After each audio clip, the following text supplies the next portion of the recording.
आज मैं लेकर आई हूँ आपके लिए अपनी कहानी भैरव चौकी का तीसरा भाग। तो चलिए जानते हैं कहानी के तीसरे भाग में आगे क्या होने वाला था। कहानी में आगे क्या होने वाला है उसमें आगे बढ़ने से पहले मेरा सभी दर्शकों से निवेदन है कि कहानी के पिछले भागों को अच्छी तरह से देखकर और सुनकर आएँ, ताकि कहानी और उसके पात्रों से सभी दर्शक अच्छी तरह से रूबरू हो जाएं।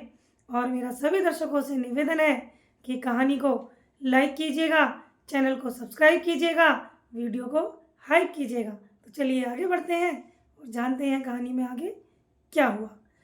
ईशान के तय खाने से निकलने के बाद सरपंच हरगोपाल के आदमियों को ये खबर लग चुकी थी कि वह चौकी के रहस्यों में दखल दे रहा है। हरगोपाल ने अपने खास आदमी गणेश से कहा, ये लड़का अगर नहीं रुका तो हमारी सालों की मेहनत मिट्टी में मिल जाएगी, इसे खत्म करना पड़ेगा। गणेश ने हामी भरी और कुछ साथियों को लेकर ईशान की खोज में निकल पड़ा। ईशान गांव के एक पुराने कुएं के पास बैठकर सोच रहा था कि आगे क्या करना है। उसकी आंखों में गुस्सा और दिमाग में सवाल थे। रेखा के साथ क्या हुआ होगा, चौकी का रहस्य क्या है और हरगोपाल इसमें कैसे शामिल है। तभी उसे पीछे किसी के कदमों की आवाज़ सुनाई दी। वह सतर्क हो गया, लेकिन उसे अंदाज़ा नहीं था कि ये कदम सीधे उसकी जान के पीछे ही हैं। जैसे ही वह उठने लगा, चारों तरफ से हरगोपाल के आदमियों ने उसे घेर लिया। उनमें से एक बोला, बहुत शेर बन रहा था, अब बता चौकी में क्या देखा। ईशान ने जवाब दिया, जो देखा उसे गांव वालों तक पहुंचाऊंगा। सब जान जाएंगे कि तुम लोगों ने रेखा के साथ क्या किया है। गणेश ने अपनी छड़ी से ईशान के पेट पर वार किया। ज़्यादा जुबान मत चलाओ, चौकी में जो होता है वह भैरव की मर्जी से होता है, हम सिर्फ उनके संदेशवाहक हैं। ईशान ने गिरते हुए संभलने की कोशिश की। उसने हाथ में पत्थर उठा लिया और सामने खड़े एक आदमी के सिर पर दे मारा। खून का फव्वारा छूटते ही बाकी आदमियों ने उस पर धावा बोल दिया। एक ने उसकी गर्दन पकड़कर उसे जमीन पर पटका, लेकिन ईशान ने तेजी से पलटकर उसकी टांग पर लात मारी। पीछे से गणेश ने ईशान को जकड़ लिया, लेकिन ईशान ने अपनी कोहनी से गणेश के चेहरे पर वार किया। संघर्ष के दौरान ईशान के माथे पर चोट लगी, लेकिन उसकी आंखों में डर की वजह कुछ नहीं थी। डर की बजाय उसकी आंखों में गुस्से की लहर थी। झगड़े के बीच हरगोपाल वहां पहुंचा। उसकी उपस्थिति से बाकी आदमियों के चेहरे पर सख्ती और बढ़ गई। उसने गुस्से से कहा, बस बहुत हुआ, इसे बांधकर चौकी में ले जाओ। गणेश और उसके आदमियों ने घायल ईशान को पकड़कर चौकी के गुप्त तहखाने में ले गए। वहां एक बड़े खंभे से उसे रस्सियों से बांध दिया गया। हरगोपाल ने ईशान के पास आकर कहा, तू बहुत ज़्यादा सवाल पूछ रहा है लड़के, पर तुझे जवाब चाहिए ना, तो सुन। रेखा को बलि देनी पड़ी, क्योंकि वह चौकी के गुप्त दरवाजे तक पहुंच गई थी। वह जान चुकी थी कि यहाँ भैरव सिद्धि का खेल चल रहा है। ईशान ने गुस्से में कहा, तुमने उसे क्यों मारा?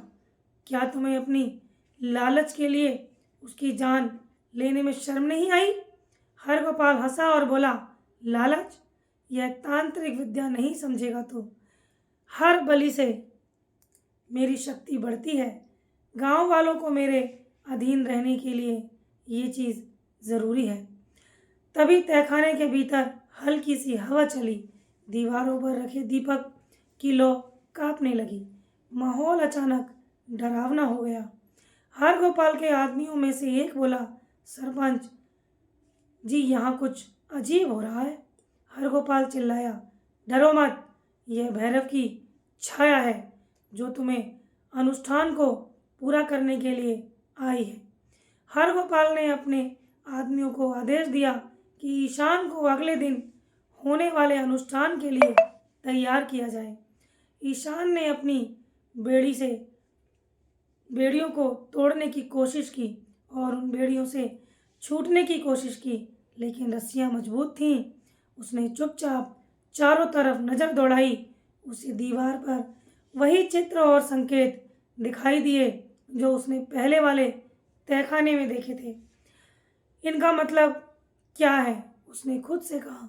तभी उसे कोने में रखा एक अजीब व गरीब त्रिशूल दिखा। ईशान के मन ही मन में कुछ चल रहा था। उसने मन ही मन एक योजना बनाई। उसने अपने आप को शांत रखते हुए कहा, मैं रेखा की आत्मा से बात कर सकता हूँ, वह यहाँ है। हरगोपाल ठहर गया, तू झूठ बोल रहा है। ईशान ने जवाब दिया, अगर मैं झूठ बोलूं तो मुझे यहाँ मार देना, लेकिन मुझे उस त्रिशूल तक ले जाने दो, मैं तुम्हें साबित करके दिखाऊंगा। हरगोपाल ने कुछ देर सोचा और कहा, ठीक है, दिखा, लेकिन अगर तेरा नाटक निकला तो तुझे मौत निश्चित मिलेगी। जैसे ही ईशान को रस्सियों से मुक्त किया गया, उसने तेजी से त्रिशूल उठाया और हरगोपाल के सामने सबसे बड़े करीब खड़े आदमी पर वार कर दिया। वह गिर पड़ा।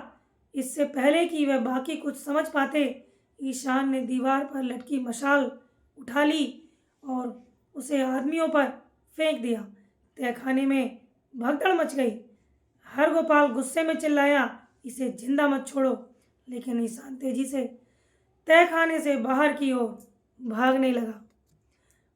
पीछे से हरगोपाल के आदमियों ने उसका पीछा किया, लेकिन ईशान ने चौकी के मुख्य द्वार पर जा ही पहुंचा और वह मुख्य द्वार पर पहुंचकर उसे बंद कर दिया। जैसे ही ईशान बाहर निकला, उसने देखा कि गांव के कुछ लोग चौकी के पास खड़े हैं। उनमें से एक बूढ़ा काका धीरे से बोला, तू चौकी के अंदर से जिंदा कैसे लौटा? ईशान ने गुस्से में कहा, यहाँ बहुत बड़ा खेल चल रहा है और अब इसे खत्म करना होगा। गांव वालों में खलबली मच गई। क्या हरगोपाल सच में तांत्रिक अनुष्ठान कर रहा था? क्या भैरव सिद्धि सिर्फ एक लालच था?